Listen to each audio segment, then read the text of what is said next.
butcher, tingnan nyo itong beef chop ng ano, galing New Zealand. Quality, quality.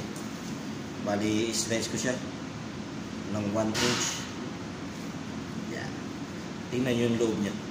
Daming marbles. Kutsilyo kasi maiksi, kaya ano, dapat talaga mayroon kang kutsilyo pag ano, yung mahaba, pang slice. Yan o. Para kita talagang sa loob. Ganda. Yan o. Dapat. Buka pa tayo nisa. Pero discard na lang natin mag-iwaya mga kutsa. Patras na lang pag-iwa. Yan. Quality, quality yan. Isa pa.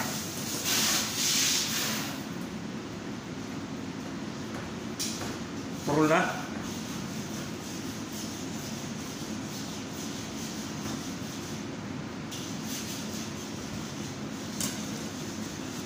Yan mga kabutsa. Oh, ganda yan pang grill. Okay, mali tatlo yan. Order ng customer. Okay.